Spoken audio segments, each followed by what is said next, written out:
We've seen him a couple of times in this tournament before. He has yet to really make his mark. However, this month has been absolutely incredible for him. The winner of the Oli Mo League Finals, defeating Beyond of all people 3-1.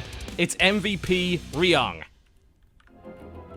Exciting to see the old Axiom player back at it again. Not too surprised. I didn't actually watch the Oli Mo League, but him winning a TvT over Beyond is not that shocking. He was a bit of a sniper back in the day. He was back in the day, certainly. Though I think that reputation has perhaps lingered maybe a little bit too long. It's something. He was incredible at that matchup. He's still good, but I don't think he's like sniper level good anymore. He's a much more well-rounded player at this point. In fact, he just beat Beyond. His recent form is actually quite strong against Protoss. It's currently his strongest matchup. He's won 23 out of his last 34 competitive games against Protoss. That is a 67% win ratio. Oh, good. I'm excited. You're building him up, so he'll inevitably just lose this match pretty horrifically. Well, I mean, of course he will. It's ShoutCraft Kings. Everybody dies. Yeah. We asked the question, rain or die, and people responded, die, please. Thank you. Not really ready to rain yet. Yep. No, not prepared for that. So, should he fall here, though, what's great to know is that Patience will lose immediately following this. Yes, absolutely. So, it's all good. Oh, dear. Let's just call it what it is. It's a very competitive event, damn it. Yeah. It's all rigged. Everyone, it's just a very equal tournament. You know, we're sharing the wealth amongst absolutely everybody playing here. That's the way to go. All right, ladies and gentlemen, New Gettysburg is going to be the arena for this matchup. Our reigning king for the southwest position. Let's see for how long. In the blue trunks playing Protoss, it is the one and only Patience. Versus his opponent in the southeast position, the reigning Oli Mo League monthly champion. In the red trunks playing Terran, it is MVP Ryung. And already a double gas opening from the Protoss. This is something that was much more common a while ago, but has been less common, and now maybe it's becoming back. I mean, that is StarCraft. That's what's so fun about it, is that a build will become obsolete, or an opening will become obsolete, but then because of shifts in the meta, it'll come back into favor. See those one probes on both of the gases, so that he still has, as quickly as possible, the full saturation of minerals while having both gases. I was expecting some kind of pylon rush or cheese again, but nope, it's going to be just a normal one-gate expand off of both gases to hopefully have access to some earlier tech, maybe a Stargate or something like that. As it stands, the command center going down the low ground here. Ryung has no fear. He had a Marine to stop the harassment. So all is good here. This will hopefully set us up for a nice lengthy macro game. Ryung always very entertaining to watch in those kind of scenarios. Yeah. Yeah, he's one of the original, like, very good micro/turtley player. He can turtle. I guess it's not fair to describe him as turtley. I don't think of Ryung that way, but he's a more positional player, yeah, I think. You know, that's what I'm saying, is I can think back to games where he did do that, but I don't know how to describe him that way. Yeah, he's not one of the guys that you traditionally associate with the micro-heavy drop style of, like, Korean Terrans, where they're all over the map playing at 600 APM. He's never really been known for that. He's more of a tactical, well, more of a strategic player based on positioning, tries to take the best fights possible, often does, doesn't rely on dexterity as much as other Korean Terrans. Sure. It is going to be that Stargate play, so the kind of next question is it Oracle and then Phoenix, or is it multiple Oracle, or is it just straight Phoenix? I'm kind of thinking straight Phoenix. But it could be Oracle. He's putting it in a place where it's less likely to get scanned. Obviously, any kind of drop play, it'll be found, but the idea is that by then you'll have something that answers drop play, so that's why I'm thinking Phoenix. Nice move here by Patience, drawing the Marines out of position so that he can do a little bit of harass with this Mothership core. Of course, it will be able to recall out of there. He actually doesn't get a single worker with it, which was a little bit unfortunate. He actually targeted the workers on the gas, which, as you're well aware, means that they can go and hide, so that didn't happen. Immediately following that up, as that goes down, we see a starport here from Ryung. I really do like how on top of information Patience is, though, and it was actually, look at that, it was going to be Phoenix. He cancels it and makes an Oracle. Because the Mothership Core pulled in the base saw no Marines parked there, and it also saw no missile turrets, which is actually very interesting. Most Terran players do at least one, if not both of those things. because of how common things like Oracles or even like Adept Shade or Dark Templar are. But Ryung taking a bit of a gamble here, and it could hurt him quite a bit. It could, absolutely. The Marines are not in the main right now. There are a lot of them. A good, you know, it's certainly easily enough to kill the Oracle if he can get his hands on it. And he now knows it's there, which is great. You know, if that had just backstabbed into the main, this actually could have done way more damage. Yes. It's still done damage, certainly, but this is the better position for it to be. Now Ryung knows it's there, so he could start a turret, get some Marines into that mineral line. He's done a good amount of damage to the Oracle as well. And since there's no follow-up Oracle, there's no double Oracle, there are enough Marines on the ground to get rid of that. Gets a few good shots off on it. Patience is going to watch this game later and cringe just a little bit. It's so standard to go into that main base, but again, he's just like, well, surely by now he built a missile turret, and he never did until now. No, Ryung took a gamble, got a little bit greedy, it paid off just simply due to Patience's choice. He now dumps down the Revelation, says this Oracle ain't getting anything done. Of course, he does know that this drop is coming. I mean, the thing did get Revelation, so this is the least surprising drop ever. Yeah, and it could be in a lot of trouble. There is not Resonating Glaives upgraded, I believe. There is Adepts, and there are it's not about these damn Phoenixes. Yeah, he's actually going to drop down the ground. Yeah, and then the Adepts are just going to pounce on it. So, he's got to boost out. He has to boost out of here. Otherwise... he's going to drop the other side of the rocks to prevent the Adepts from getting there. That was a nice little move, but he still lost the medevac in the process. So, I'm just confused that he even moved out with the Revelation on that medevac. Yeah. It's almost like he didn't notice it had happened. I mean, it's a very small icon, but really. The two medevacs and 16 Marines is hardly a timing attack. It's much more of a, like, I'm doing this to see what you're doing kind of thing. The Phoenix were unfortunate, but he got that intel, and he got it relatively inexpensive. He lost only one medevac and maybe a couple Marines. Otherwise, it could have been a lot worse, I guess. That is very true. And he did, of course, also get a read on the army composition of his opponent in the process. He knows pretty adept heavy, and he also knows about the Phoenix. So information is always good. And as you said, it's not a huge investment. Losing the medevac does definitely sting a bit. No doubt about that. The third is on the way. The Phoenixes are doing maneuvers down to the bottom there. But the thing is, the third's been up for Patience for quite some time here. So Ryung certainly wants to attack, but I don't think he has the numbers. I mean, there's quite a lot of adepts here. And this is where it becomes a problem for me, TotalBiscuit. Like, if this fight goes south, those medevacs aren't making it home. No, they're not. Neither are the Marines. I think he just needs to leave right now. Yeah, it sucks that the Protoss is able to get that third uncontested, but this is a huge risk. I mean, he's relying on maybe this Widow Mine to help kill the Phoenixes. Oh, he gets the Mothership Core, which is a lovely little pick-off there. He's certainly playing with fire, but he has an escape route, and he gets out. Yeah. It is kind of... So I wonder if this will come into play, but there are two hilarious Artosis pylons in that main base, by the way, powering up actually all the production. So I look at this game and I'm like, all right, Patience couldn't lose this if he tried. It's obviously far from over, but like, just the way it's shaped up, that third base has been there for so long, Double Forge coming in at the right time, Phoenix are going to be a nuisance to deal with. Like, it's just, Ryung's got the... He can't drop, he can't harass. But if he could get in there, pick off those two pylons, it gets kind of weird pretty quick. It does. Just a little thing to point out there. Yeah, you know, Ryung is behind economically, but not super behind. You know, the power of the mule should never be underestimated. Right. He, if anything, is behind on gas mining. You know, Patience has been able to mine 6 gas for a ton of time, and as a result, he's getting in some crazy tech on the back of it. But Liberators are being added into the mix now, which is going to make the Terran a lot more comfortable, and there's certainly not enough Phoenix to really contest that fact. No. And Liberators actually beat Phoenix for the most part, not necessarily in a straight-up fight or, you know, like 2 versus 6 or something like that, but with the Bioforce, their AoE damage on top of the Phoenix can just kind of evaporate them. The nice thing about the Phoenix is it makes Liberators sieging a little bit more difficult. And again, no missile turret. Yeah, Patience shows up and he's like, what? Well, there we go. There's some freebies. Thankfully picks off the mules that were almost dead anyway, so that's fine. The Liberators have now been revealed. Ryung moves in to try and get rid of those Phoenixes. Such a pain to even bring one of them down. They're such a nuisance.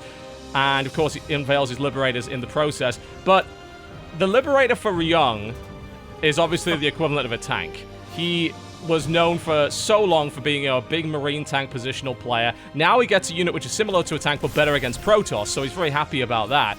And once he gets a good Liberator count up, he should be pretty comfortable. Well, we'll see. He's facing a beefy Protoss army that's just about to finish its 1-1 upgrades, and it's churning out double Immortal, by the way. It is. Which is not super common, but a really cool answer here. Marauder counts, if they get too high, they just get devoured by those Immortals, but Immortals backed by Adepts, I mean, what do you make in that situation? Then you are looking towards Liberators and saying, save us. But they, too, get a little bit dicey. I do like this from Ryung, though. Ghost Academy, yeah. Really early, and it's nice. Usually that's reactive to Templar, but he's doing it preemptively, and I think that's a great choice. That's a really interesting idea. And so far, Patience has just been poking and harassing and annoying the hell out of the Terran. There's a 4th base going down right now. He has, of course, been denying pretty much all harassment. With the Phoenixes out, drop play just isn't going to be an option. The slightly larger Protoss army is starting to move forward. The Immortal count isn't crazy yet, and there are 5 Liberators in this mix. Ryung's army is powerful. Yeah. It is. But it gets so much better with just a few Templar and that Liberator count getting higher. Like right now, it is 5 with the army. I think he actually has 1. I wonder if he's aware of it inside of his main. Yep, he just grabbed it. Yep. Once that gets closer to like 8, and especially with the range upgrade, which I don't know if he got or not yet. I don't believe so. Didn't see him upgrade that. Oh. So no, he doesn't have it yet. That would be hugely useful. Ghosts are actually being built. That's just going to be for a straight up EMP by the looks of it. 3 ghosts for an EMP. That could be devastating. That's a lot of shields in that army. You're talking Stalkers and Adepts. That's half their HP. And the Immortals, of course. That's 2/3 of the HP. And this is unexpected, I think. This should be a surprise. This is very old school. It's a big deal, but he's not facing a Templar-based army where that EMP is actually all that much more important. He's facing Disruptors. And it's not like Ghosts are bad in this situation, but they're not particularly great, is the point I would make.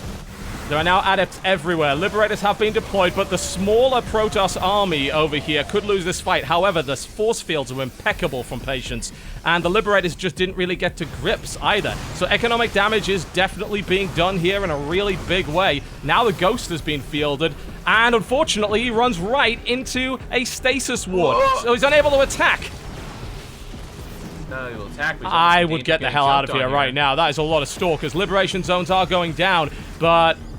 well, that doesn't work. No, they're immune. So that was a wasted Disruptor shot. He was trying to time that. It would have been pretty cool if they came out of that. That would have been cool, yeah. Wasn't quite right. Liberator gets picked off there. Okay, there was a lot of EMP available in this. That could be devastating. We're just going to have to see. The position fairly strong for the Terran, but that is a huge Protoss army. And, of course, with the Disruptors in play, you got to worry about those Liberators just sitting there. Oh, now here we go. He jumps on top of it, actually. He's going to go ahead and cast the Disruptor forward.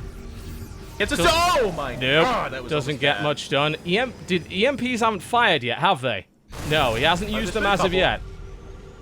Looking for positioning. There's another Stasis one. Here he goes. Now would be time for EMPs. If you're going to use them, use now. There go the EMPs. Disruptors in the center. Splits are pretty good. The Liberators, however, are getting cut down. Whoa. A flank coming in from the side. Hits a Stasis ward.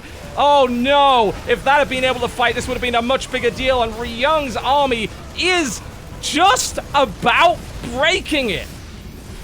Patience decides to back off here. Coming in here. He's not parade pushing that well. We go back to the economic damage he suffered. I feel like if those Adepts hadn't done the damage they did, that Ryung would just parade push forever right now. Yeah. He is pushing and he's retreating now, which I don't hate that, although he does have a big army supply advantage. Well, the other big if here too, John, it's so funny. Like, that was the Stasis ward heard around the world. Like, if that doesn't go off and stops that army from absolutely demolishing right there, that would have killed him. Yeah. Patience is super dead. That army snowballs real quick, but as it is, the medevac count is a problem. The Liberator count did get trimmed down. There's not a lot of Liberators here. In fact, it's just 1. So the bio is dangerous, but with Disruptors and Adepts, you can answer for that. It's the synergy of the whole army that was really scary. Yeah, I'm interested to see again if these Ghosts really going to play. The MPs were pretty good in that fight. Adding that to the mix would be certainly helpful if he could possibly do that. Colossus range upgrade. Transitioning out to Colossus is unusual. Most of the time Protoss are just sticking with the Disruptor as a unit, but I gotta say, so far, Patience's Disruptor shots have not been doing the job. No, they're just more of like a zoning mechanism, but great micro from Ryung picking off all the Disruptors, because the kind of funny thing about Disruptors is like you can miss 15 shots, but if you land 2, That's all you need. Oh, you know, well, that was a great shot there by Patience defensively, and that's a big waste. A lot of Marauders get blown up there. +3 weapons is now done. So, and loads more ghosts have been added in. You know what's interesting? I mean, ghost damage against adepts is actually surprisingly high. They get a big boost against light units, and of course the EMP strips off half the HP. Having a lot of ghosts in this army is not a bad thing. No, it's, to be honest, it's kind of funny because you're right, but ghosts are never a bad idea against Protoss. Like they make Templar difficult. They all have shields, so that EMP does damage there. Like you said, their straight damage against adepts anyways is nice. There's a lot of sentries in this army for some reason. I'm not quite sure about that for Patience. That could be a problem with the EMP as well. Any number of EMP makes They those just 100 gas. Yeah, exactly. I'm interested to see how this fight goes. I mean, this is a very Marauder... there's a lot of Marauders in this army up against Colossi. Marauders generally fare pretty damn well. And the medevac count is also... actually, it's way lower than I thought it was. That could be a problem. He's building Vikings now in response. We've basically gone back to Wings of Liberty at this point. Kind of. The thing is, Colossus obviously get a bad rap for their less damage output, but with the Disruptor, one of the ways you would jump on top of those Colossus is getting a concave and pushing forward. You can't really do that with the Disruptor. There's only the one, so obviously it's not... No, excuse me, there's 2.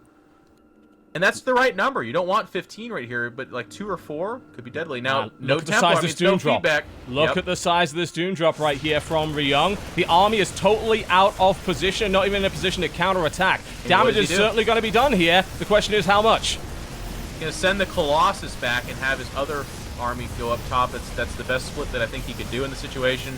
That Colossus but the Colossus is dead immediately. Command, 1 dies for free. The other 3 have good range, but again, that damage output. All right, now he's trying to attack the 4th base here as well. It looks like he's going to pull back from that. The Colossi are falling. This has been very expensive defensively, and Ryung didn't even lose that much in that. Now he drops on top of the other Colossus, kills that as well, retreats with the remaining army, is doing damage to production facilities and units that spawn. Colossi is about to spawn and possibly die immediately.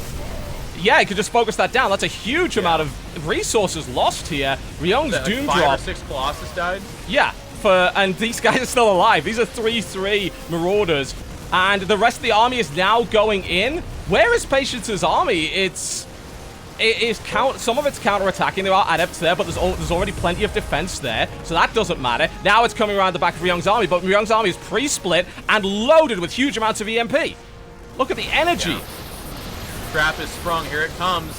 Good force fields do go down, though, making it really hard to get in on this army. Good angles for Patience. If he was ever going to have a chance, it's right now. He's going to blink up there, but the damage has just been done. He lost both Robos, and he's just going to lose this fight. This is a 3-3 bio army stimming in. No Disruptor shots, no Colossus. Stalkers, oh my god, he's doing it. The right guys for the task. He is doing it. Ryung just demolished Patience. The man of mules. Brings the Ghost back and plays an incredible macro game right there. Well done by him. That was excellent. Yeah, and it was cool to see, too, that he won off the back of kind of what I think of with Ryung, too. Just good army control, great engagements, and the right choices from there. Dismantling Patience. Because it was looking pretty bad there for a second. Like, there was, the Phoenix play shutting down the early aggression. The Oracles never did super amazing damage, but just constantly revealing things and staying on top. And then that, the Adept transition, it looked so bad for Ryung, like at all steps. But then he just took that fight against those Disruptors and just off the backs of good upgrades, stemmed bio, and good Ghost play, and all of a sudden, if you don't have Templar, if you're not landing those Storms, or if you're not landing Disruptors, if you don't have AoE, Terran is very tough to deal with. Yes, it is. Yes, it is. That was some excellent play, just all-round excellent play, and you highlighted that the decision-making of Ryung was just on point the entire time. I do certainly question the decision to send those Colossi back. That was disastrous. It ends, in hindsight, it is disastrous, but to be honest, like, he knew the situation he was in. He knew there was an army up at the top of the map, and if he just sends everything down there, they're going to kill all of his new bases, and he dies that way. Sending the Colossus is okay, but... And this is not a balance complaint, but herein lies the new Colossus. Like, the old Heart of the Swarm Colossus, you could send 5 Colossus, and they would go wreck 3 medevacs worth of anything. It doesn't matter. They're hitting before, they're hitting harder, and they're just not dying. But in this case, he A-moved them, thinking that they would be able to clean up the smaller force, And it's not the case when they're 3-3 and they have 3 medevacs healing them. And most As of them we are saw, Marauders as well. You know, yeah, it was laughable. They like barely took damage to the Colossus and destroyed him. Yeah, and that was a big investment. And of course, if those Colossi had been with the main army, that would have been an entirely different fight. The Ghosts wouldn't have been anywhere near as effective, but without the Colossi there, the Ghosts come in, blanket EMP, and the sheer amount of firepower from that 3-3 bio overwhelmed a primarily Stalker and Adept army. But I'll tell you, I mean, again, it is all hindsight. So, and this is like when I stream and I play, and someone's like, "You went Colossus, you should have gone Templar," and then when you go Templar, they're like, "You went Templar, you should have gone Colossus." So it's like it's built in to be painful. But at the 4 base time, I don't care what you started with, I don't care what you transition to. You just have to have access to Templar. That triple Doom drop, all 3 of the medevacs had full energy. Any Templar just sitting there at all. 2 feedbacks, and that drop doesn't do anything like what it did, and that completely opens up the game. Yes, there's Ghosts out there, but you just have to have Templar Archives at that stage. You just really do it. And if you don't, you're opening yourself up to exactly what happened, which is maybe you'll win the stand-up fight 10 times out of 11, but if there's a Doom drop and you don't have the ability to feedback the medevacs or punish that, you know, you're in a lot of trouble at 3-3. I think perhaps Patience got too comfortable with not being dropped the entire game. As he had that Phoenix Force for the longest time until it was eventually destroyed, he got into this rhythm of believing, oh, drops, they don't factor into this conversation. Well, they eventually did, and when they did, they hit incredibly hard. That was the one drop that was done that entire game. The only one, and it just did so much. So much. It was damage. the beginning at the end. It was part of the reason why Ryung was able to win that game as decisively as he was. Without a doubt. Taking so many Colossi out of the picture, taking out so many reinforcing units, and forcing the rest of the armies to choose, like, oh god, do I go back to main base or I defend that 4th? I know you're there. I know you're going to attack my 4th. Kind of gets caught out in the middle of nowhere. Great force fields, have to admit that. You know, the EMPs were not on point to eliminate those sentries before the force fields went down. But it really just didn't matter. You know, you're still force fielding ranged units at the end of the day. You're still going to get shot at. And the firepower was just too much. Agreed. All right. Well, we're back to square one again, aren't we? Ryung is our current king of the hill. The king is dead again. We have a pile of corpses over to the side right there, and some of them are starting to smell. We need those cleaned out of the way. Can anybody defeat Ryung? Of course they can, because it's ShoutCraft Kings October. Anybody can be anybody. Yeah. The next dude. Well, let's see. So I do have an interesting challenger indeed, and I am intrigued to see how this one goes. So, ladies and gentlemen, our next challenger here in ShoutCraft Kings October. A rising star in the foreign scene. He's put on some very impressive games as of late. He is, of course, also a BlizzCon player ranked number 8 on the WCS circuit ranking with 2,600 points from Poland. It's a laser. Okay, cool. But you didn't start yet, did you? I have not started yet, no. Okay, good. Don't worry. We haven't started yet. It's all good. Hopping over. A laser. That's very cool. Another ZvZ specialist, I would say. Someone that he's known for that more often than not. But also a very good ZvT player. I personally have not seen much from a laser in a little while. That's not to say that he's not still in top form or something like that. It's just to say that from what I've watched of StarCraft, I haven't seen him, so it'll be cool to see. Yep, we should be seeing him at BlizzCon. He's currently the number 2 ranked player in Poland. We've killed the others. They all died today, so... Yeah. 3 Polish players are going to go down here. You know, he was not well known until relatively recently. You know, he was a fairly obscure player. His recent match history, you know, he's been doing incredibly well. You know, he destroyed the recent Euronics Cup. That was actually yesterday. He plays in a ton of online tournaments, and he always places very, very well in them. In terms of killing foreigners, he kills most of them that he encounters. But what he doesn't get to do is play a lot against Koreans. Almost all of his matches against foreigners, he has an incredibly low number of matchups against Korean players. So that makes this match a little bit of an unknown. Yeah. Yeah, it's kind of interesting. A laser, I would say, really came up at the tail end of last year and kind of made his name known. Obviously, the professional foreigners and hardcore scene knows about him, but really only the results started coming at the tail end of last year. Versus Ryung, who I would say is a little bit of the opposite. Like, most of his results, most of his fame came in the earlier days Axiom and Team League days, and that's where he kind of was going to MLGs and going to IEMs and doing well. And he's been relatively quiet, mostly because of how competitive that Korean scene is and being secluded to it. So it's kind of fun. It's a little bit of the old versus the new here. It is, yeah. We have seen a recent revival of Ryung, of course. You know, round of 4 finish in this year's GSL is his strongest placement in years. And he's done pretty well in Pro League as well, and he's been doing well in online events. It seems like he is getting a bit of a new lease of life at this point. And I'm interested to see what he can do in 2017, if he's actually going to really become one of those top players and be truly cemented in that position. Yeah, well, when you're hot, you're hot, you know? I mean, a lot of that's success begets success. Like, he's obviously doing something very right, but he's hitting his rhythm as well. In that last game, he played fantastic. It was awesome to see. Patience is also one of those Koreans that's been red hot lately, and he got dismantled. So I'm excited to see a laser inevitably make Ryung look terrible here. It's going to be great. Yep, it could happen. You know, I wonder if this is a iNcontroL kind of curse going on here. I wonder if it's your fault. I'll take the blame. Sure. Yeah, sure. It's never been this competitive before. But here we go. They're all here to impress you. To the southeast position, one challenger looking to do just that. In the yellow trunks are playing Zerg. He plays for Team True Esport. He is a laser. Number two player in Poland. Plays a ton of Europeans all the time. Very successful against them, but barely ever plays matchups against Koreans. Now he's going to have to face off against our current King of the Hill in the northwest position from Team MVP in the red trunks. Currently on a 1-game streak. It is Ryung. Is that really a streak if it's 1 game? Is par for the course. Yeah, fuck yeah, it is. He has won a game in this tournament. He is Ryung. There you go. Much better. There's a lot of guys that can't say that. That's true, yeah. Different opening from a laser, by the way. I'm liking this. It's obviously sacrificing the hatchery. Normally you go hatch first and then follow it up with gas and spawning pool. Instead, here we have spawning pool and gas into hatchery. So the idea here is, I mean, on this map, it's very standard for the Terran to wall in at the top of that ramp, so I cannot imagine this is speedlings. And if it is speedlings, it's got to be like drop or bailing or something. But let's see how wrong I'm about to be. There's a couple of Zerglings coming out.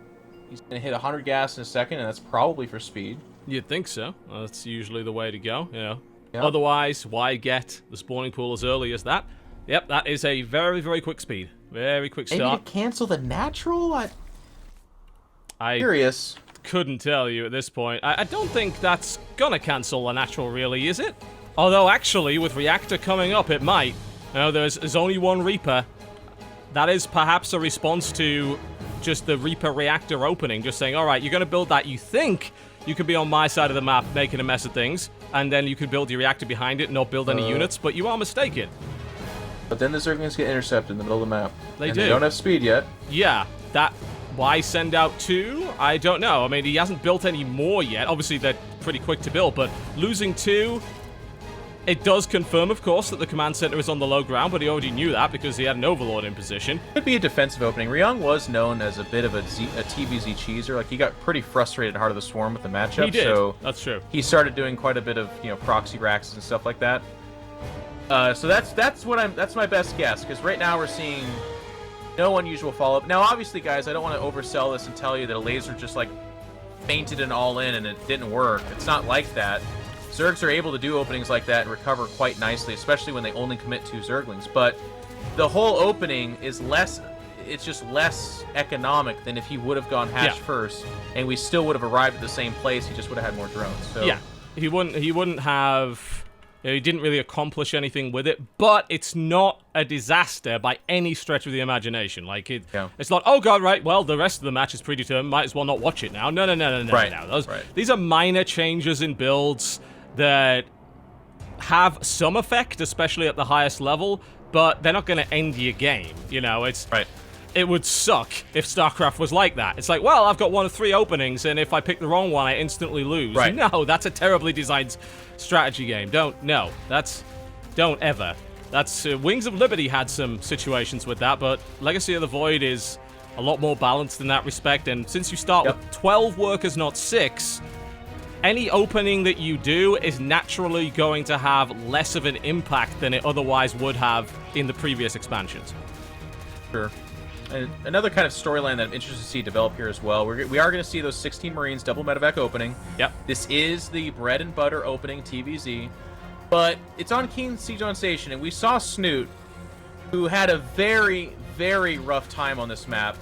And I want to see what a laser does differently. We see double Evo chamber, so he's going to stick to probably Ling Baneling. There is no Baneling nest just yet, but you can add that a little bit later. He's working on the back rocks, so he's going to try and take away that angle. This is a real problem. Just Lings and just Banelings against 2 or 3 tanks and a bunch of Marines can be rough. So a laser's going to have his work cut out for him. We have seen what can be done with tank positioning on this map, especially in these spawns. There is a nightmarish little place that you can put your tanks and have them do incredible work against Zerg, and it'd be very, very difficult to get your hands on them. There's a reason he's breaking down these back rocks and spreading creep in that direction, because that is the point. But that's not the only place they can go. That's the worst part about this. So Ryung has a great opportunity here to try and do some initial damage. The Zerg has a bunch of Lings, and that is about it. Yep. Well, he's got the queens. That's a pretty big part of this. But Snoot had those queens as well. He did. So 3 creep tumors go down, and as you point out, this is not, the back rocks going down, the creep spreading there. That's nice. Well, let's see if Ryung remains as committed and vigilant about poking back and forth between the two sides. Like, getting the creep tumors here, very good. Opens avenues of aggression for later. But really, the strength of the Terran push on this map is not in a singular direction. It's the threat of both sides. It's absolutely true, and the creep over on the right side is fine. The creep on the left is going to be a bit of a problem for a laser, especially considering it's this queen heavy. John, something just happened. I'm going to cut in here real quick. All right. The speed Overlord actually scouted out 5 barracks in the main and sees no third. Now, that's really important, because without a third, the laser can reliably tell himself, focus on the now. The later part of this game is a potential, but Ryung is looking to end it, and you need to be ready. Yep, combat shield just kicked in here for Ryung, and that's bad timing on the creep tumor, unfortunately. That gets grabbed, and there's the scan as well. You can even grab this one at the top of the ramp. He doesn't quite get it. Grenade goes off here, as well as the stim gets that creep tumor finally. So now we can be thinking about these tanks. Both sides, the creep is receding. The queens are going to have a bit of a tougher time with it. There are tanks on the way, but so far still okay for a laser. As you mentioned, he knows what's happening now. And he's building a 4th hatchery. The 4th hatchery is really weird. Like, that to me indicates he might not actually know what's going on. We do have Banelings entering into the main base. No missile turrets, no defense. If he can get this, this is 50% of the income for Ryung. Absolutely. Banelings are going to drop right on it. Ryung is not reacting at all. The Baneling detonations are actually really unlucky. Wow. That was terrible. They were dropped one at a time, and the problem is they weren't controlled. They were just dropped on top of things, and he only got 4 workers out of it. That sucks. And unfortunately, Ryung is now going to hammer the natural. He's got positions. Banelings are morphing in, but they're not ready yet. Tanks are in position in a staggered line. He has the high ground in the main, for God's sake. Ryung has a perfect concave to deal with these Banelings. That's exactly what happens. Not a single Marine gets wiped out by that. There's still a tank up. The natural just fell. A laser just got wrecked. GG. Ryung goes up 2 maps. Will he be the man? Well, I'll tell you, I'm a little bit disappointed what happened here, because we all know what's coming. Every one of us. A laser goes speed Overlord, which I think is phenomenal. He has an Overlord hanging over the natural. He sees a massive Marines. He sees a couple tanks. He scouts the main base, sees no missile turrets, no E-bays, 5 barracks, a factory and starport. This is screaming an attack. And there wasn't a real, like, the 4th hatch in the middle of the map that just yells at me that he actually doesn't know what's coming. Which happens. People get the wrong idea. He could just be like, no, he has a 3rd, I'm sure. But even then, he has an Overlord with speed over at that 3rd. Get that information. And then he pushes out. He never really fights super hard to keep the creep. Like, he constantly was repairing it, which is okay. But against 2 medevacs worth of Marines, leave the 5 or 6 queens on one angle. Let them go to the other side. Push that creep further out while they're on the other side. And use your Lings to be reactive. Something of that nature But because he was just kind of chasing his tail back and forth between the left and right side, there was no creep. He didn't seemingly see the timing attack come, and it made for an actual pretty undecisive, unimpressive, bad game. Like, he just got absolutely demolished. He got mauled. There's no question. I mean, I give him sympathy, certainly, for the Baneling drop, because I've never seen a Baneling drop be that ineffective. Especially, like, Ryung literally did nothing to stop it, and yet he got so unlucky, you know, that the Baneling detonations were the weakest they could possibly be. I don't think you could recreate how bad that Baneling drop was if you tried. You couldn't. You could not do it. If you try to do that on purpose, I think you'd still get more. You'd kill more workers than that. Now, usually it's kind of okay to let Banelings sort of detonate on what they will when you're doing a drop like that, but in that situation, it's just like, it just ended up being the worst possible outcome. Yeah, agreed. Which is unfortunate. That is a bit unlucky, but it is, everything else he can take ownership over. Like, it just was not his level of play. Actually, there's one thing I thought about with that Baneling drop. Looking at the position of it, did he actually drop them on the CC? Did they actually detonate on the CC? And the splash wasn't effective? Is that why it did so little damage? Oh, maybe, yeah. Man, that means literally if he was one millimeter to the left, that would have changed completely. So many things in life, John, come down to that 1 inch, 1 millimeter. Indeed. All right, well, that was that. That was unfortunate, but there are more challenges in the wings. I've been wanting to do this matchup for quite some time because these guys know each other so very well, and that always results in hilarity. They're not on the same team anymore, but they certainly were for quite some time. Frequent practice partners, now, of course, rivals in Pro League. Both ex-Axiom. This is SKT1 Impact. Very nice. It's always nice when people that are friends and former teammates clash, because yes, there is that camaraderie, but as you said, there's that familiarity as well, and it makes it a little bit interesting. Impact knows Ryung's style, and Ryung sure as hell knows Impact style. Yep, they've played hundreds of games against each other. Yeah, I mean, do you reinvent the wheel? Do you go different? Or do you just say, nope, this is what I do? That's gonna certainly screw it up, there's no doubt about that. The psychology of this game will be interesting. And of course, there's the friendly rivalry there. You know, these guys lived together for a year and a half in the same team house. They practiced with each other every day. They obviously have that friendly rivalry going on, and that always leads to some really interesting games. So, let's find out who today is the better man. Here on Frost LE to the southwest position in the yellow trunks, playing for SK Telecom T1, he is Impact. Versus his opponent to the northeast position, in the red trunks, he is currently on a 2-win streak. Can he break the curse of 3? MVP Ryung.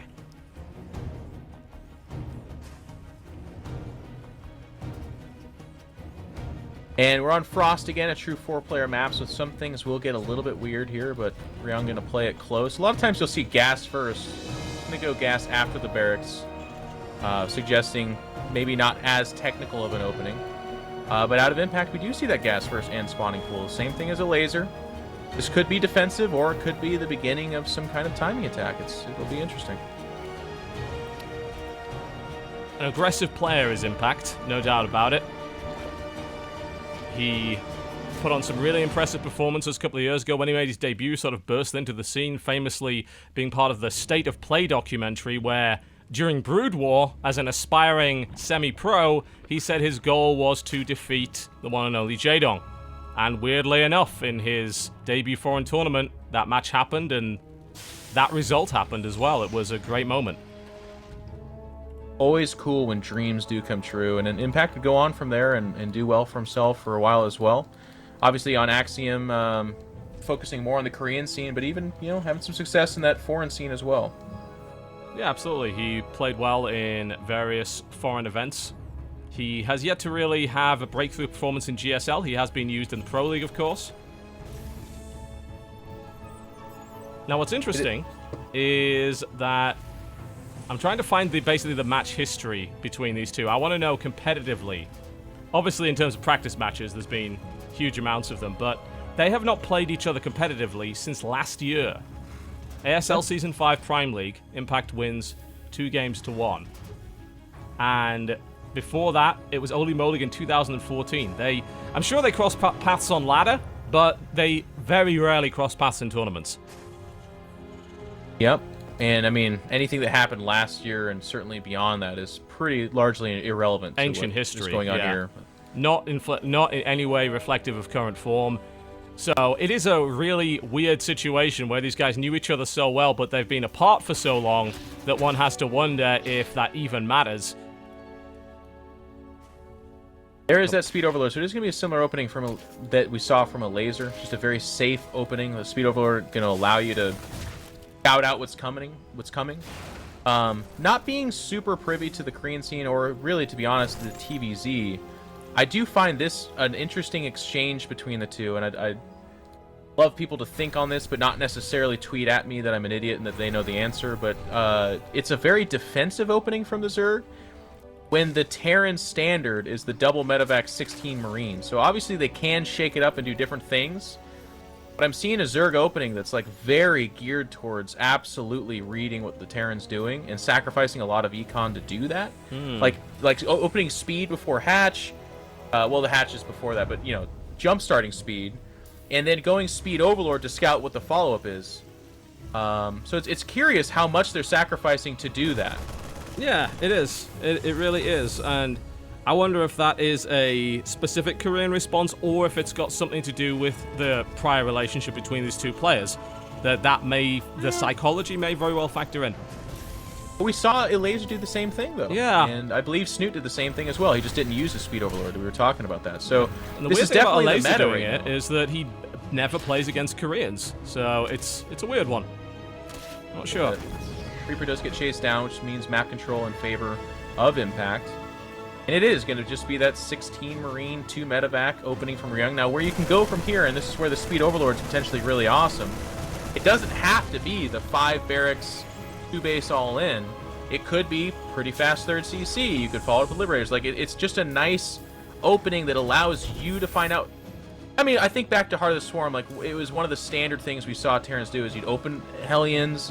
Off the Helions, you'd pressure the 3rd, you'd follow that up with the parade push, and just try to fight back the creep. And as mutas come out, that's about the time you need to have Widow Mines and Missile Treads. Like, there's always been this kind of standard back and forth in TVZ. This seems to be a Legacy of the Void version of that. Look at this interesting timing here. So, the Overlord, the drop Overlord is morphed right at the time when those 2 medevacs with 16 Marines usually move out. Speedlings are loaded into it. This is the perfect time to do real economic damage while the opponent's army is completely away from home. I like it. And he is going to show up. Unfortunately, he's getting spooked by the depot a little bit. He's going to go after that. Yeah, that's maybe not ideal, and thankfully there are a few Marines to chase that away. So, if it had gone in, I mean, Frost is a bit tricky because there's not a lot of space around the edge there, but if it had managed to get into the mineral line, that may have done some damage. As it stands, it doesn't really do much. Yeah. It's a good move in theory. Yeah, and we see a Roach response. That's fine, pick up and go. He kills a Roach and then leaves. And as you said, that gives him scouting information and aggressive potential. So he knows. Roach heavy army. Alright, cool. I know what I'm up against. Gonna come back in there. He could stim and kill both these queens, actually. That'd be lovely. Nope. They're gonna back off. Impact good reaction from Impact. Senses this move being a potential. Focusing down the medevacs. It's actually at low health. So that reduces the ability for Ryung to maintain this harass. He's got his own 1-1, by the way, at the wall end of the natural, and he is taking his 3rd. Currently denying mining on the 3rd base. In the meantime, those Lings, by the way, they didn't die. So they're actually into the mineral line right now. A couple of Stim Marines get in there. I mean, a couple of SCVs will be killed. A lot. Yeah, 4. Not bad. Not bad for 6 Lings, right? That's a great trade. He's very happy about that. Great patient maneuver there by Impact to hold them there as long as they did. I'd forgotten they were there, and evidently Ryung did too. So that's a bit of a problem. Now mining starting to go into the 3rd base. We're going to see the addition of that combat shield there, and those upgrades are about to be done. So Ryung's army is about to get a lot stronger real quick, as all 3 of those upgrades finish at around the same time. He's just trying to buy time. He's floating around outside the 3rd. There was a little bit of a drop, like you said. Stopped the mining time. Didn't kill a tremendous amount of drones, but it just delayed the production. Because one of the things, too, is Roach Ravager, very strong, but if it doesn't have a robust economy behind it, not nearly as strong. this is a He's gonna push out big here. push. I mean, there's 31 roaches right now. The drone count for impact is stupid low, like incredibly low, to the point where if Ryung realizes now evacuating the third base, there's only one tank. I mean, you'd think that might be enough roaches to just ram through with sheer brute force at this point. But here's the time being bought. Both medevacs going behind the third, and Impact brings the whole army back there for a moment. Then says, okay, I'll go out there. So yeah, the third's dislodged, but so far no SCVs killed, which is really good for Ryung. Yeah. It is just the one tank, but a second is close on its heels. I'm surprised Bile didn't go down there and potentially kill that medevac. I mean, look at the number of roaches that are coming at the main base. Though. That wall, oh, the upgrades, I mean, they will be cancelled, but they only just started, though, so it's not too bad. He hasn't lost too many SCVs yet. His army was all split up, though. I'm actually kind of surprised that Impact's backing off here. Yeah. I would like him to, like, range out the engineering bay, or at least focus, or get him to keep repairing it. Great shot by Impact. Takes down that wounded medevac. Those medevacs need fixing up big time. They're very vulnerable to Bile right now. I think Ryung really just got away with murder right there. Obviously, he's been denied mining from the third base for a long time, so that's great for Impact, but that was a massive army barreling down his throat, and he didn't even have his full army there. Yeah. Oh, nice predictive shot there. Gets the medevac mid-map. That's something that on point in a with that. vacuum should never happen, but it did. Ryung being all over the place. Now a fourth base behind us. I want to see the transition, though. We see double evolution chamber upgrade for Impact, so he's going to stick on range. We have level 2 Carapace and range upgrade coming in. A lot of Lings coming out. Just saying, hey, if you ever take that third, by the way, I'm going to Baneling it to hell. And if you stay on 2 bases, that's fine. I'll be at 4, and I'll just drown you in bodies. Yeah, this is becoming more of a problem for Ryung. We've got the fourth base coming down, but the speed at which bases mine out in Legacy of the Void means you can't stay on 2 bases for this long. It used to be a time when Terran could 2 base a Zerg for like 20 minutes. Not really. Not anymore. My god, the Biles are on point for Impact. He is a phenomenal shot with those. He's taking down medevac after medevac with them. Ryung's starting to stem forward. Now is the time when he can maybe secure this area, but that is a lot of Zerg. And Ryung trying to bring Impact's army into the firing line, and those tanks ripping through the Zerg army. Yeah, Impact's got to be careful. His advantage right now is, of course, in delaying that third, but it's also in just volume of bodies. He doesn't have the quality, necessarily. He's making do with what he's got. Ravagers are a nice middle ground. If they can land their Corrosive Biles, they actually can pick off tanks and medevac. Totally, yeah. And their splash damage can contribute to the fight, of course. But for the most part, Lings die very quickly. Roach is not super awesome. But he is able to saturate behind this. He is adding more and more production. He just wants to delay this third, and he's going to make it all about that.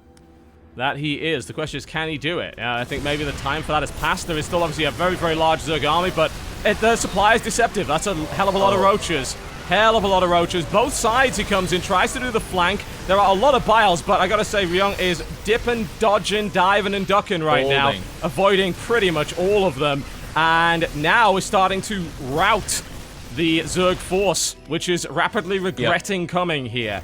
Yep, he is, and that's kind of what I was talking about. Like, his army, he was up 40 or 50 supply. He was, yeah. And just in the blink of an eye with those tanks and good control by Ryung, it became an equal supply endeavor. And it's just like, the bad thing here for Impact is he's going to follow that up with just more of the same. So as the Bioforce continues to grow, if the medevacs don't get taken control of, it's Ryung's army that steps up quite a bit in quality. It's certainly not Impact's. Impact's remains the same.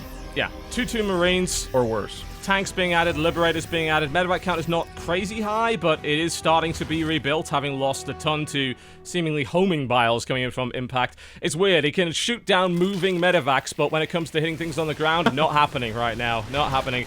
And here come the tanks. He's got a position here. He's way into creep, certainly, but he has a pretty solid position. Here comes the attempted surround. Impact launches a ton of Biles. Every single last one of them misses. In fact, he hits his own head, but there is too much Zerg here. And a rapid barreling forward drives back Ryung's army from that position. And there is that back and forth. It's a little bit funny that Ryung pushed out that way.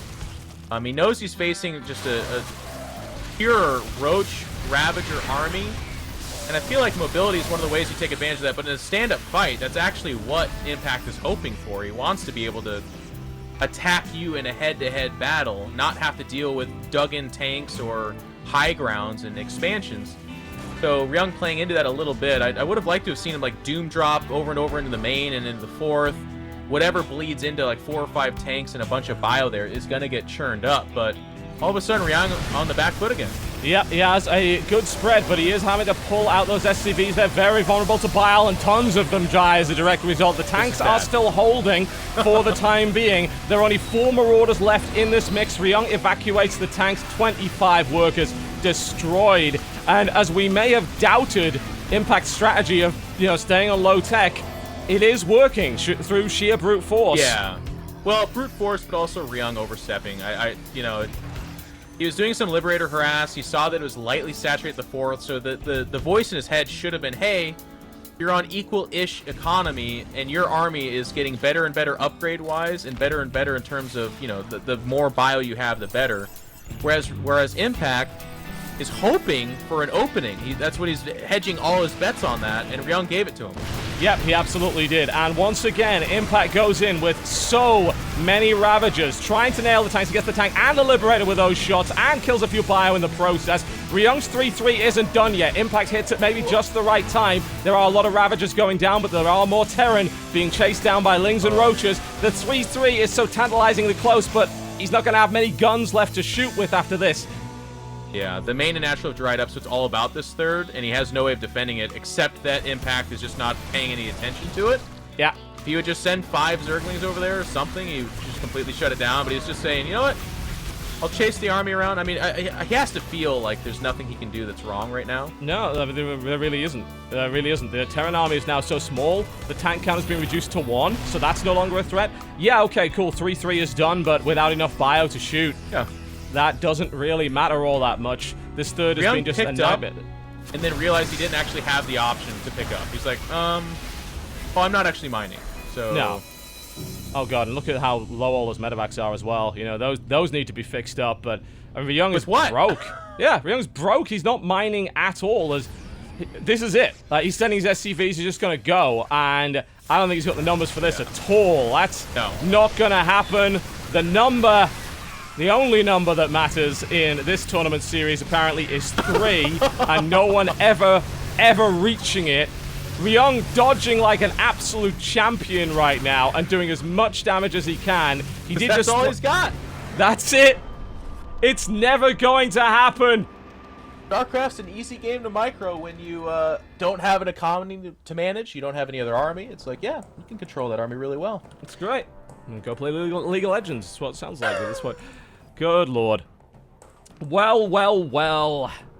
That was certainly unfortunate for Ryang. Decent enough start, but if at first you don't succeed, Roach Ravager again, and Impact was able to take advantage of that. Ryang just couldn't seem to adapt to it. Yeah, I mean, he got beat in his own game. Ryang's the guy that wants to be out there attacking because that's where he really shines, but he was playing Impact, who made the choice from a very early stage of that game to be the guy to do that himself, and he ended up paying the price. I mean, I not to beat this dead horse, but if he watches that game and goes back, he will look at it and be like, okay, if I just would have sent out medevacs and been dropping and defended my third and built up my army, I probably would have won that game. Like, it's going to be really tough. Yeah, that was rough. That was certainly rough for him. But there you go. Impact is our new king. And it is possible for him to... there are 2 more opponents. So he could be the one that breaks 3. Including the one we're about to have, right? Including the one we're about to have, yes. Okay. So he can get 3. It's possible. It might happen. He is the last person who could possibly reach 3 today. He's not, John. I don't want you to hype this up too much. People... I don't want them to be fooled, you know? There's always hope. Alright, you're right, there's hope. There is always hope. But he's going to have to fight 2 very tough opponents to get there. And, of course, the curse continues. Well, the first one is Nathanius! It is not! We will not do that. It's like, do we just feed Nathanius and, like, I don't know. Oh, wow, he White won Raw. 3 games! Yeah, how did he do that? just to break that. No. He's gonna be working for his money today, no doubt about that. His next opponent is certainly a tough one. Alright, let's tell you who it is. Without further ado, his opponent in this matchup. Let me just say, I hope you like ZvT, because that's the rest of the games in this tournament. There aren't all that many foreign Terrans who are considered to be at the tip-top level, but we did find one of them. His name is, of course, Liquid Uthermal. I like it. He's been red hot. In particular, well, kind of what brought him up in the scene and allowed him to become someone that would be picked up by Team Liquid, which, you know, to be honest, is not happening that much. Players are not being signed to top-tier teams lately, but Uthermal's just been doing such a great job and is such a good player that Team Liquid felt obligated, and he did it in a scene that has a lot of top-notch Zergs. European Zergs are no joke, and he was able to distinguish himself in that scene, so he's going to need that talent here. Yep, that he certainly will. It's really difficult to be distinguished as a foreign Terran player. I out of curiosity, went on Illegalac a few days ago to filter by non-Korean and Terran and look through the list, and the list of top players is woefully thin. It always has been. I'm not, you know, I think part of that is because of how good the Protoss and Zerg players have been in the foreigner scene. It makes it hard for a Terran player to win and distinguish themselves. I don't know. There's all kinds of theories. The other part is I do think Terran at the top level is probably the hardest race to play. It requires the most speed, micro, and I mean that's a pretty bold thing to say, but I don't know. The Koreans that become top tier Korean Terrans, everyone always talks about them like there's something, you know, different. So there is something to it. I of course don't have the answer. I just have my opinions, but it is interesting to look into. You're totally right. Okay, here we go. Foreign Terran versus Korean Zerg is, in my opinion, always one absolutely awesome matchup that I really enjoy watching. Let's see how it goes. Everybody is ready to rock and roll. Uthermal looking to be the spoiler. Impact looking to be the only player today who makes it to 3 games. Looks like everybody is ready to go. Everybody's in the lobby. Countdown has now begun. Frozen Temple will be the venue for this encounter. SK Telecom T1's Impact versus Liquid Uthermal. It's a Korean Zerg versus a foreign Terran matchup right here, and it's coming your way right now. Pretty pumped. Again, shout out to everyone for tuning in. You guys are awesome. Happy to be here. I wasn't able to do the other ones, but I finally am able to cast and what all this hype is about. And TotalBiscuit, you got a good thing going on here, buddy. This is pretty cool. It was perfect until you joined and ruined all the streaks. It's entirely your fault. I have to assume it. If what I bring is an awesome audience and really competitive games, then I accept my blame. It is worthwhile. The players aren't happy about it, but the audience certainly is. Get to see a lot of variety here. Alright, here we go, ladies and gentlemen. Our current king of the hill is actually not Uthermal. I don't know why I put that on there. There we go, fixed. To the southeast position from SK Telecom T1 and the Blue Trunks playing Zerg, it is Impact. Versus his opponent to the northwest position in the Red Trunks playing Terran, Liquid Uthermal. I'm waiting for the variety. Here we go again with Impact with that very defensive gas, then spawning pool. So I am thinking about this on the fly. I'm trying to be that casual viewer's best friend. There's the hardcore people that watch every single GSL and Pro League that are screaming at their monitor right now saying, "Jack, they've been doing this for 37 days. It's a virtual decade." But to me, I think part of the reason why this opening is as prevalent is A, you're going to get all the information. So if there is a deviation in the Terran play, you'll know about it. But also B, you too could threaten some cheese yourself, which maybe, you know, makes the Terran think twice. Like, do they proxy racks? Well, I wouldn't do it against a gas first spawning pool build like this. Could it be a Baneling bust? Maybe, so you better watch that wall in. You know, like, it might throw them for a miniature loop, but the fallback here is that Impact is going to know everything that's coming his way all the way up through the mid-game. That's the plan. Yeah, that is very true. Doesn't want to risk it. Impact, again, also not a player that encounters foreign players too much these days. Used to encounter them a lot more, but it does put him in a position where he's not really going to know how Uthermal plays. And Uthermal, on the flip side, also is not going to know how Impact plays, because he is not one of those high-profile Korean players. Sure. So they're both going to be in a state of just trying to feel out what the other is doing without that degree of certainty. Yes and no. I'm going to be a little contrarian. Like, I do How absolutely dare agree with you? I, As a well, co-caster, hey, you must agree with everything I ever say, no matter how stupid. John, that's why you pay me in plastic forks and franken beans, man. I bring that diversity to this, but I do think that TvZ in particular becomes very meta. Like, both players probably come from a background where they believe the build they're about to do is the straight-up build that you should do, and that's why in all these TvZs, like to a T, by the way, we've seen exactly the same opening from the Terran and from the Zerg each and every time. Maybe it was hatch first, then spawning pool and gas, but the last, I think 3 now have been gas and spawning pool, and then this is the follow-up. What gets interesting is what happens in the mid-game. We saw Ryung do the 5 barracks, forget about a third, right? And that threw a laser for a loop, so that was kind of cool. But otherwise, we've seen the 16 Marines, 2 medevacs, and then a third base, with a little bit of dressing on the side. Let's see how this one goes. That stim is pretty damn quick. Very quick. Unusually quick. There's the scout, though. Impact sees it immediately. It's usually quick. It's usually quick. It's the same... That's what I'm telling you. It's the same as the other ones. Yeah, you are completely right, and I'm a moron. You know I what? apologize. I'm not paying attention. My apology. I killed your hype. Let's build this up. You're right. This never happens. This has never happened, guys. In the history of StarCraft 2. Whoa.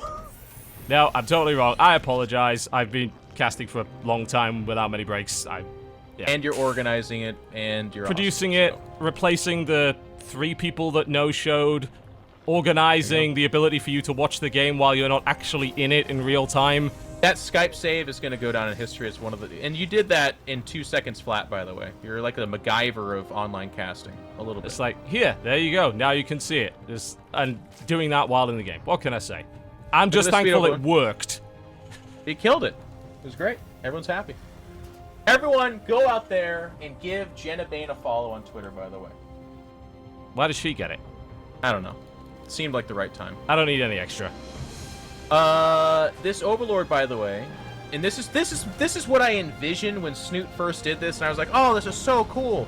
Sees the double engineering bay. That's a hard sell that you're not facing a 2-base timing attack. This is a build that should have a 3rd CC behind it. Of course, she could do something different. This is a double Overlord drop. If 8 Zerglings are good, Impact says, why the hell don't we make 16? Yeah, and this, if he'd done this against Ryung, those 5 Marines would have been overwhelmed and the base would have been overrun. And as it turns out, stop killing the supply depots. That's the obsession with that. All right, now he goes in. Stuff is immediately pulled off the line, needless to say. And those oh my god, look at the health of the SCVs! That control from Uthermal was absolutely exceptional. I mean, he did that without medevacs as well. Bear that in mind. And the Overlords get out with little health too. This is the game of nobody dies. Nobody ever dies. Now in the except the drop, for your 3rd game. Well, yeah, except if you are this medevac and the other medevac. So the defense from Uthermal, astonishing. He's gonna lose that supply depot, so I guess the overall long game strategy from Impact worked. There we go. It's burned down. It's gone. Unfortunately, his aggressive approach got completely shut down as well, although he did do a ton of damage to that hatchery. That's vulnerable for later. How?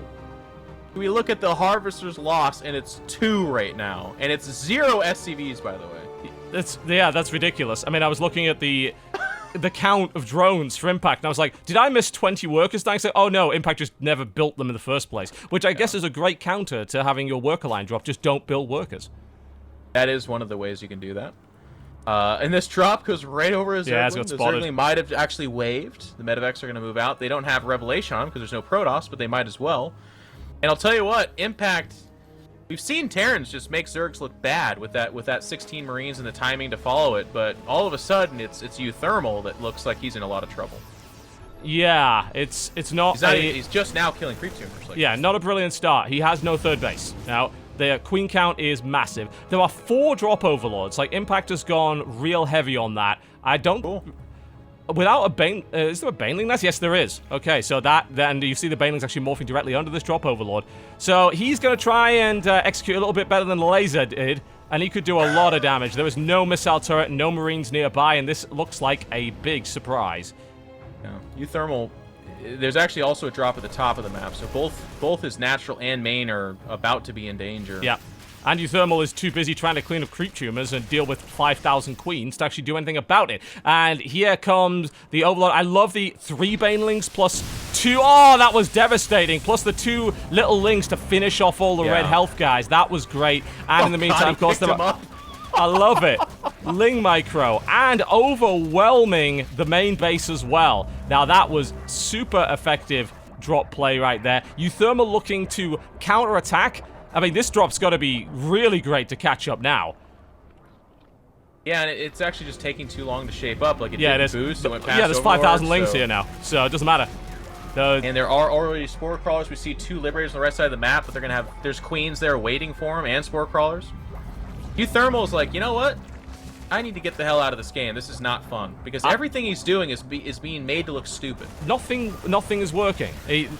I don't think he's kill the hatchery. Not even gonna get the 4th. No, he didn't want to lose the Marines. I don't honestly blame him, or indeed hang around to lose the Medivacs as the 8 queens waddle up. The creep spread's been great here from Impact, allowing him to easily get those queens where they need to be. 9 queens on the field. I'm interested to see if we see any more drops. They've been very effective here for the Zerg player up to this point. I know. Oh, man. How funny is it when you say, I want to see more drops, you're talking about the Zerg. The ZvT, not the Terran. Not the Terran. And, I mean, even these Liberators, like, what they're going to do against 71 Zerglings, not very much is the answer. They're not going to be very effective, and I think what we're going to see is a straight-up tech to Ultralisk. He does cancel the 4th. Finally, some success there, and he has established his 3rd base, and deploying Liberation Zones. Well, there's a lot of queens there. You might, I don't know. I mean, this is actually quite a nice position because it's just outside the creep, but he does lose Liberator in the process now, and some queens are going to get picked off here too. This is a bit of a disorganized defense here for Impact, and the Liberators do get something done despite it being so unlikely, but we're seeing like just this quick tech up to Hive, upgrades on melee. It just seems like he's going straight for Ultras. Another drop in the background of the Nashor, by the way. This one didn't do nearly as much damage. Getting the 4th was a nice start. That's, I mean, a Zerg on 4 bases hitting Ultras is scary indeed. That being said, because Impact never went Roaches, never went, obviously, Mutas or Hydra, something like that, he actually has quite a little bit of a bank going here. So when that Hive starts to get going, he can actually afford quite a bit. Now, kind of interestingly enough, he never mined the 2nd gas in his main, by the way. At all. That's and he actually could use bizarre. gas. Well, he's going to have that for later. He's going to keep that one in storage. Crackling upgrade on the way. Plus Burrow and Viper. That is an interesting little combination there. Burrow Banelings, of course, really exciting to watch. Don't get used all that much anymore, mostly because people are just too savvy. You know, they're too careful. It's a trick that was great in Wings of Liberty and isn't so good anymore because people know about it. But hey, maybe old tricks are new again. Yeah, I wanted to count Impact or Uthermal out and just say this is over. No. But he's actually, these drops are starting to get drones. Impact getting a little bit sloppy on the 4th base. It was already picked off. It's not going to be picked off now with that many queens. If it does, that's a travesty. But all of a sudden, Ultras tech hits, and he's not able to make that many Ultras as well as the upgrades. So we're kind of waiting off on that. We're seeing queens getting obliterated here. They can't. This is such a disorganized, again, defense by Impact. He couldn't reach. The queens just got stuck. Like, he just lost 5, maybe 6 queens? And he still hasn't killed these two Liberators? That wasn't great at all. And now there's other Liberators available, and Uthermal is suddenly in the lead. He has a larger army. Like, it's almost like Impact just fell asleep and made a series of really bad decisions. Here's the clock, though. Adrenal upgrade's about to finish for the Zerglings, and also no 3-3 for the Terran player. So if he doesn't do amazing damage right now, he's just going to get out-upgraded. Yep, there are still more queens, of course, and now finally the Liberators are getting taken out. There was a great Baneling drop on top of the Marines as well. Takes out the Widow Mines, very important to get rid of that. Still using Banelings and Overlords, which is great. That's an awesome little plan when it works, certainly. Great in theory. Yeah, the queen count is what's worrying me right now, because you have no other way. Yeah, it is. He's starting to break it. Here come the Banelings, and he gets a few in the center there. Decent detonations, but the queen count is gone. Crap. There's nothing to shoot the Liberators. What a hell of a comeback. What happened? Impact, what happened to you? You started so well. Wow. I mean, it literally, the tipping point, because all the drops for the first, 10 minutes of that game were shit. They didn't do anything. They were, absolutely they were quite bad. But all of a sudden, he starts getting it in his head that he's like, you know what? I'm going to put Liberators behind that 4th base, and just a couple of medevacs, and I'm going to take it there. And he just threw all his queens away, so there goes the air control. A lot of Zerglings never started mining from there, never mined the gas in his main, so he makes an Ultra's Cavern he never uses. And all of a sudden, the Banelings are cute, but if you're losing droves of Banelings and you already don't have the gas, well, that's how you lose. Yeah, especially if you never mined it out of your main in the first place, right? It's just... The control on Impact's queens was nothing short of abysmal. Like, there's no other way to look at it. You saw... they were. I assume they were on an attack move. You saw them just filing through one at a time, getting stuck on Zerglings, getting stuck on minerals. Instead of just flanking, you know, moving around the side and attacking from that direction, they got picked off. They literally were lambs to the slaughter. They ran in one at a time into 3 Liberators and got blown to pieces. And that was, as a result, a disaster. That should never have happened, honestly. And good Killer Instinct by Uthermal, by the way. Like I said, he only has the 3 bases. He had no upgrades behind that, not even started. If he does let that game go longer than that, the 3/3 upgrade of the Zerg player and just... he just would have been in a lot of trouble. He would have been, you know, with the comeback I just saw, maybe he could still win anyways, but it looked very bad. Yeah. I mean, I think that game was a massive throw by Impact, but you've got to give it to Uthermal for recognizing the mistakes Impact was making and capitalizing on them.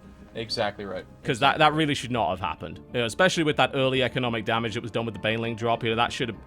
with the amount of queens on the field, 2 or 3 Liberators shouldn't have done anything. They certainly shouldn't have been the game winners.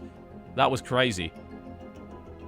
Well done. I don't know. There you go. Well done to Uthermal. He capitalizes on a bunch of errors and moves on. Unfortunately, that means we are never getting that 3-map streak. It's never happening. And maybe you never will. Certainly not this month. We have one more challenger for Uthermal right here. One more. Our final game of the day, ladies and gentlemen. It has been a series of competitive matchups, a lot of deaths, and not many streaks whatsoever. The final game will be a TvT. Uthermal will take on Elevate Marsa. I like it. It's true blood European versus kind of definitely a Korean, but a little bit of an abroad Korean. Yeah, Canadian Korean. Yeah, it's a bit of a clash of Terran style, no doubt about it. Marsa's always been an incredible speed player, like in terms of control, drop speed, micro. He is turbocharged. Uthermal has always really caught me as a bit more of a slower but strategic player, so this should be an interesting clash of Terran style. I'm intrigued to see where it goes. Oh. Not to game 3. No, not in the slightest. And of course, that again means, by the way, that our reigning king is going to be a foreigner. That actually keeps happening. Like, we had Mana, of course, you know, reign to the month after that. Neeb reign to the month after that. And yeah, for some reason, it's difficult to hold on right till the end for a lot of the Korean players, unless your name is Innovation. It's going to be Uthermal or Marsa who'll be taking it on into the next tournament. Both players are ready. Our final map at TvT. Again, I'd like to thank everybody for watching today. It has been a very competitive tournament, let me put it that way. We've gone through a lot of players. Our last map will be Apotheosis. TvT fun matchup. Both these players, well, I know Massa's TvT style more. He has been a bit of a TvT sniper in the past as well. Yes, he has, absolutely. Always been able to do it with the best of them. No doubt about it. It's just his sheer speed, you know. He is, you know, Canadian Korean, I believe, and I don't know, something genetic about the ability to do 600 APM, and he can legitimately do that as well. It's ridiculous. Has had a few tournament victories, but never been a massive breakthrough player, but always a top NA and Canadian player, no doubt. Well, his best year in terms of foreign results was certainly this year, and the beginning of it was where he really shined forward. Like, he's always been pretty okay, make appearances WCS and Clan Wars, that kind of thing, but never really like a tournament threat. And then a few Dream Hacks, a few at Home Story Cup, I believe he had a good run, if I'm remembering correctly. And he had deep runs, beat good players, and actually had one of the most exciting games from, I believe it was Tours DreamHack, but just a very good player this year. Yeah, hopefully that continues to happen. We have a just critical shortage of good foreign Terrans, so Mars has been consistent for a long time. He's been top level for a long time. I want to see him really break through and become truly top level, because his games are usually very exciting, very quick. So let's see. 2 top foreign Terrans going at it. Uthermal with a double refinery, mining from both. And a single refinery only for Marsa here, so immediately a big difference between the 2 styles. Yeah, Uthermal a little bit more. I mean, we'll see where he goes with this, but this is something we were seeing. A lot of the players were actually peeling off SCVs off that gas to favor the minerals. He's actually remaining on there. Of course, as I say that, he pulls one off. He just peels, yeah. Oh god, never mind. I should just stick to... Isn't this what happened last time, where we were wondering why there's like, why do you build 2 refineries and then only put 1 worker in each? I guess this is what actually happened. He mined 3 to get the... I guess that gets you the earliest possible factory timing, and then you peel them off to go back to minerals, right? That's why I like casting with you. You and I both are experiencing this kind of for the first time, because I don't only watch StarCraft all the time, but if I was with Nathanius or DeMuslim, they'd make me feel silly right now, because they're like, Jeff, this is what Terrans do all the time, you idiot. It's like, I don't play at a high level, I don't know that. And I've got to make a point that when I'm watching games, I'm usually not looking at people's mineral lines. No. Waiting for the blood. I'm waiting for the excitement. Yep, what can I say? I'm a simple person with simple needs. Uthermal moving out. Both, of course, have Reapers available, but there's a second Reaper being added in here for Uthermal, and he also has Helions, so, you know, that nice little Reaper Helion push that we've seen be very effective. Mars is going to lose an SCV already to it, so nice little pick off there for Uthermal. And that quick factory is going to allow those Helions to get out incredibly fast. But we are seeing a reactor for Marsa. I assume he swapped that over from the barracks, and that lets him get double, so that lets him catch up. Thermal doing more of what we've seen so far. It's been this like double Helion, double Reaper. Presumably it's Cyclone behind that, just as kind of a nice this catches all type of thing. Maybe even Banshee. The tech lab on... Nope, it's going to be tank, so we'll hold off on that. But that's been a little bit more of the standard. It's Masa that's going to break the trend here a little bit. More Helions coming out. He adds an armory. That would be pretty sick. Then that would be the old school Hellbat drop. Which, yeah. It's a Viking instead. That dominated TvT for a long time. You know, Blue Flame Helion and Blue Flame Hellbat. That was the meta for a long time, in the early heart of the Swarm. Now, seeing tanks coming out from Uthermal and not seeing Cyclone from either player, especially considering how often we've seen that in this tournament over the last few months, is a little interesting. There's, as I say that, Uthermal builds a Cyclone, because of course he does. Of course. But we can't be right. I mean, but it's just the medevac. So it's gonna be that light push. It's literally the 4 Marines tank. I mean, this is like literally the timing attack we saw earlier from 2 different Terrans. Like one behind it. It doesn't have the Banshee follow-up, which is what we have been seeing. But on the flip side, there is that Banshee. It's not going to be Hellbats. It's just straight-up Hellions. Marsa gonna be a problem. Marsa without a Cyclone worries me here, because killing that tank is going to be really hard. He's got Hellions. That's not going to do the job at all. He's working on Banshees, but they're not ready yet, and Uthermal's ready to go. So this could do some damage. This could be hard to stop. The bunker should finish in time, which will allow him to kind of stall this a little bit more, I think. He's going to have to, yeah, because if he stalls it long enough to get the Banshee out, then he should be absolutely fine. He has a Viking, too, which we have to remember, which is really good at making the staying power of this attack not very good. Meanwhile, inside the main, the Reaper... Did they kill anything? No. Maybe not like it, no. Trying to get position on that Viking if he can, but of course the bunker's going to really prevent that from happening. We should see that Banshee any moment here from Marsa. There it is. He's actually not using it defensively. He believes he can hold this without it. And with the tank, he's right. Yeah, exactly right. With the tank, he knows he can hold this. Ooh, but Uthermal's tank doesn't die, though. It was very, very low, and it didn't get picked off. And there's an important scan. It sees the tech lab. It sees an upgrade on that tech lab on the starport. So he should know there's Banshees coming out. Engineering Bay just now finishes 4 Uthermal, so he should be adding those. Yeah, missile turret Banshee's still going to get some work done, but it just shouldn't get that much done, to be honest. Yeah. Especially the Cyclone. The Cyclone should work really well. Is the scan energy to help the Cyclone? There is as well. So yeah, that should be absolutely fine. We're going to see dueling Banshees right here. There is the lock-on. I think that Banshee is getting out of there. Yes, it is. And then we have Uthermal moving in as well with his Banshee, which is actually getting a hell of a lot more done. Marsa was completely unprepared for a Banshee at this point. Now losing the Marines, so even with the scan, this Banshee should be able to get away. Out as well, totally. That was a nice little bit of work done there by Uthermal's Banshee. He can get a bit more done as well if he's careful. Like 3 more Marines out of that. That's bargain. He might get that tank, actually, if he's willing to commit. There's no more scan energy, and there's no missile turret. Uthermal's getting a tank out of it. No, shoot the tank. The tank is right there. Apparently, he wants workers more. Kill the tank. Banshee on the other side does get cleaned up, but it had 5 kills to its name. I didn't see how many of that was SCVs, but certainly Uthermal's Banshee's doing a lot more work. Absolutely, and Uthermal has a second Banshee that's sitting right here, and I would have liked to see that tank die, but he's got a perfect position here, out of range of pretty much everything in the missile turret. I mean, he just killed 11 workers, for God's sake.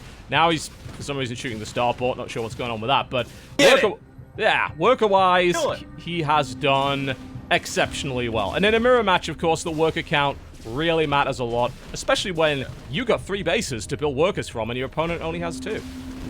Yep. Oh my God. It does get out. It did. Insult to injury. I mean, if you're losing in Harvesters, one of the worst things you could do is waste a scan, and that's exactly what happens. He ends up chasing the Banshee down, but I think it took 2 scans, if I'm not mistaken. It really did, yeah. And as you said, on 2 bases, that's mules you don't have, and you're already at a worker deficit. That is not what you want at all. Let's have a look at the size of the armies here. I mean, they're both pretty small, interestingly enough, you know, at this point of the game. We're looking at 29 army supply versus 41 here for Uthermal.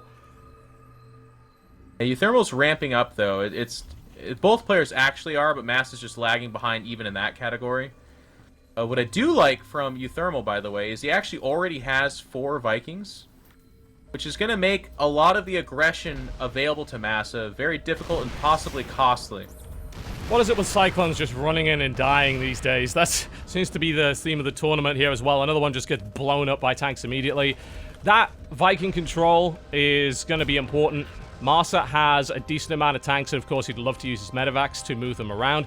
If the Uthermal has air superiority, it's going to be a lot more difficult to do that, a lot more risky. Yeah. Massa is going to just kind of float these 2 tanks out there again. If there are no Vikings, this attack's like pretty cool and can do some damage to get him back into it, as is. He's not careful, he could lose everything right there. And he's not really... He is building up a tank count back at home, so losing these 2 tanks would really hurt. Absolutely would. Where are the Vikings here for Uthermal? Left side. Yeah, left side. Potential interception is a real possibility there. He could get right on top of those medevacs. He's coming right behind them.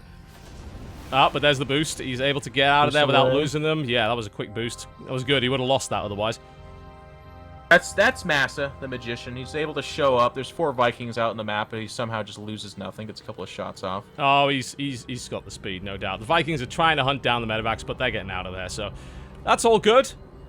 As it stands, though, very sort of passive standoff. The army supply count is getting closer on both sides. A lot more Marines here for Uthermal, but with a tank count of that size for Marsa, it's not enough to attack yet, I feel. Right. It is enough to drop all over the place. That might not be a bad idea. See if you can get some harassment done now the 3rd base is up.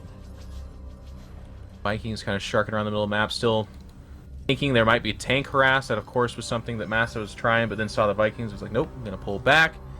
Actually, it's kind of important to note, too, that even just seeing those Vikings lets him know, too, that that is an angle Uthermal's trying to edge. So he has 4 of his own Vikings, not looking to dominate, just looking to trade. And then, of course, if any Marines can contribute, that's how you would win that fight pretty outright. Absolutely. Here come the Vikings. Trying to get good position. Seeing if it can get a couple of shots off here and there. Doesn't get anything. And Uthermal playing with fire here. Running into a lot of tanks with Marines. Backs off, realizing, I don't know. I don't think I've got quite enough to deal with that yet. The Viking War begins, and slightly in favor of Master, thanks to those Marines on the ground. Nope. And now we're in a Marine tank chess game. This is very old school TvT. By the way, 2-2 completed for Uthermal. 2-2 for Massa is about halfway there. Uthermal, again, not starting his 3-3, Of course, this is a different beast. This was a game where I would say he's pretty significantly ahead. But that would be one of the ways that he could have shut that down pretty hard. I mean, if his 3-3 hits halfway point as 2-2 is halfway from Masa, it gets pretty lights out when there's like 100 Marines shooting the highest DPS in the game with those upgrades differences. Do you think Uthermal should be considering drops at this point? He's sitting on 9 medevacs and a fairly large Marine count. I mean, for God's sake, he has double what his opponent does, so he can afford to split off part of his army. He seems like he's going for like a full-on push. They're both either side of the map, actually, rather than trying to do any harassment. Well, yeah, I mean, I don't disagree with you. I just think either one of the options for him right now is fine. He's going to pull these tanks back. I really like this play. That can shut down the counterattack of Masa almost just outright by itself. Especially with Planetary Fortress. This is over. Yeah, I mean, there's so many Marines marching over there. This is the entire size of the army here for Masa. It's across the other side of the map, while 50 plus 2-2 Marines run right into the third base and rip it to shreds. And you're absolutely right. There are absolutely enough tanks here to hold that. And in fact, they're getting the better end of the deal anyway. And with the Planetary Fortress there, it's not like anything on the ground could come in. The third base just got obliterated, and Uthermal found his opening, and he's like, all right, well, you want me to do harass? I mean, 55 Marine harass, that's pretty standard, right? Let's murder everything. And they will. They're going to stem on top of this. They might even get that CC just accidentally. It doesn't matter. Massive taps out GG. And Uthermal is going to begin his streak of 2 whole wins, which puts him up there with everybody else in this entire Puts him up there with everybody else. Yeah, you're absolutely right. Good lord. It's been a really rough tournament for people. It's been a highly competitive tournament. Players that are just that damn good that nobody went on a tear there. Nobody was able to. Which is... Yeah, that's a good indication of some really balanced matchups right there. Yeah, I mean, obviously, it's we always get excited about someone having this big terror, and it's cool to see who can dethrone them and stuff like that. But to me, the other kind of cool thing that could occur too is a bunch of people all about the same level and on top of the game exchanging wins after 1 or 2. I wouldn't want it forever. I think we want some variety there, but it was cool today. I liked it. Absolutely, some really great matches from both foreign and Korean players. We had a really great lineup today. It was awesome to see a lot of these guys play for the first time. And hopefully we'll be able to get some of them to show up afterwards. I mean, next month is BlizzCon. It's the final big tournament of the year. So after that is done, who knows who we'll be able to get. It's like the first weekend. Yeah, it is. It is. I'm intrigued to see who we can get for the remaining Kings tournaments this year. And that's going to be a very odd tournament to talk about. It's like, what is the storyline of this tournament? The storyline of this tournament is that nobody wins. Nobody gets to win today. Oh, for today? No. I think the storyline is just that it's competitive. Yeah, foreigners beat Koreans. We saw Koreans make foreigners look terrible, which we're accustomed to. And then we ended with a very nice foreigner match where they were playing to the meta, but one player, Uthermal, was able to lock it out in pretty convincing fashion with a very smart and decisive move. It's just good StarCraft. I'm happy with today. Absolutely. So, I mean, I don't think out of the players, like, anyone really disappointed me too much. No, I didn't there was no player that I expected to do super well and then ended up just completely bombing. I think, of course, with Snoop being one of the absolute best, the expectations are very high, and he just got kind of thrashed on King Sejong Station. That is true. I mean, that if you believe him, he was saying that he really was not confident with his ZvT at that point. Sure. Fair enough. Regardless, that is that, folks.